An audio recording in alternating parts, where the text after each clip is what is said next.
আল্লাহ যখন ছিল একা, নাহি ছিল কোনো সকাম, তখন আল্লাহ প্রকাশিতে চায়, ঠিক না বেটি? আল্লাহ হাকিকতের নূর দিয়া হাবিবের নূর করলেন পয়দা, ওরে ডুবো মারিলেন এশকের দরিয়ায় রে সময় যায়, পর দুরুদ নবী মুস্তাফায়, পর দুরুদ নবী মুস্তাফায় রে সময় যায়, পর দুরুদ নবী মুস্তাফায়। চিৎকার মেরে বলেন না আল্লাহু আকবার। গভীর মনোযোগ। আমি নামাজের বিষয়ে কথা বলবো, কিন্তু কোথায় থেকে 5 ওয়াক্ত নামাজ আসলো? মেরাজের মধ্যে আল্লাহ পাক রব্বুল আলামিন 50 ওয়াক্ত নামাজ দিয়েছিলেন, 50 ওয়াক্ত থেকে 5 ওয়াক্ত আসলো। কিন্তু 5 এর আগে তো 3 হইতে পারতো, 5 এর আগে তো 4 হইতে পারতো, কিন্তু 4 কেন হলো না? অথবা 6 কেন হলো না? 10 কেন হলো না? কেনই বা 5 ওয়াক্ত হলো? এই সম্পর্কে আমি আপনাদের সামনে তুলে ধরব। বন্ধুরা রে আমার, ও নবীর পাগলেরা, ও আমার আশিকান জাকির মুহিব্বিন বাবারা, ও বন্ধুরে আমার, আল্লাহ পাক রব্বুল আলামিন বলেন হাদিসে কুদসির মধ্যে বলেন, আলা কুনতু কানজাম মাখফিয়ান, আমি আল্লাহ পাক রব্বুল আলামিন ছিলাম গুপ্তধন, আমার কোনো প্রকাশ ছিল না। আমাকে আল্লাহ আল্লাহ ডাকার মতো কেউ ছিল না, শুধুমাত্র একমাত্র আমি আল্লাহ পাক রব্বুল আলামিন ছিলাম। আমি আল্লাহ পাক রব্বুল আলামিন যখন ইচ্ছে হলো আমি দুনিয়ার মধ্যে প্রকাশ পাইতে চাই, আমি সৃষ্টি করলাম ফাখালাকতুল খালকা। চিৎকার মেরে বলা যাবে কি বাবা সুবহানাল্লাহ? আমি সৃষ্টি করলাম একটা মাখলুক, যদি বলেন কি, আরো জোরে বলেন কি? আল্লাহ পাক রব্বুল আলামিন মাখলুক সৃষ্টি করলেন। ওই মাখলুকটা হলো কি? আমি ব্যাখ্যার দিকে যাব না, আমি সংক্ষিপ্ত আকারে বলে দিচ্ছি। আল্লাহ রাসূল সাল্লাল্লাহু আলাইহি ওয়াসাল্লামের সামনে একদিন একজন সাহাবী ডাক দিয়ে বলতেছে, ইয়া রাসূলুল্লাহ, ইয়া হাবিবাল্লাহ, নবী গো,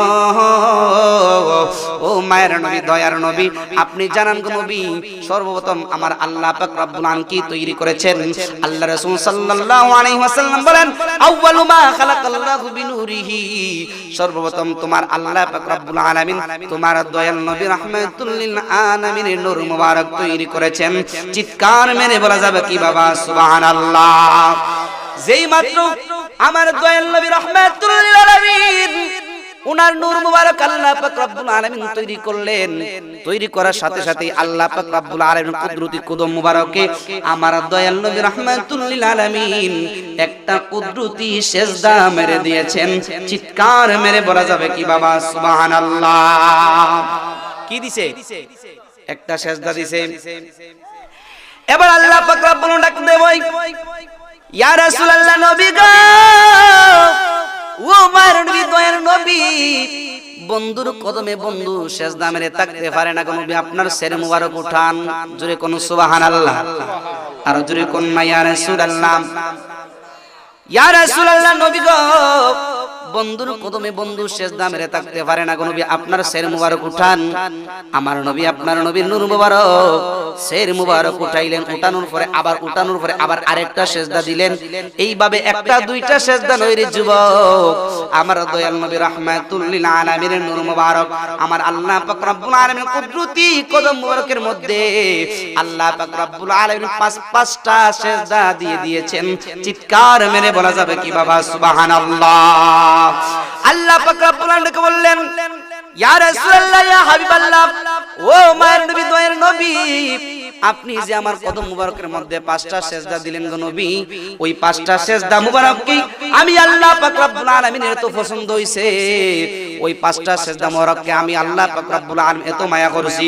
ইয়া রাসূলুল্লাহ, নবীজি,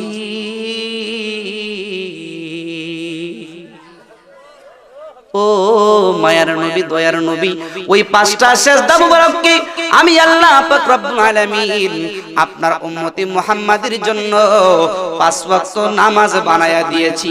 চিৎকার মেরে বলা যাবে কি বাবা সুবহানাল্লাহ। এই জন্য আল্লাহ পাক রব্বুল আলামিন বলেন ইন্নাস সালাতা তানহা আনিল ফাহশাই ওয়াল মুনকার, নিশ্চয়ই সালাতকারীদেরকে আমার আল্লাহ পাক রব্বুল আলামিন দুনিয়ার অশ্লীল কাজ থেকে বিরত রেখে দেয়। চিৎকার মেরে বলা যাবে কি বাবা সুবহানাল্লাহ।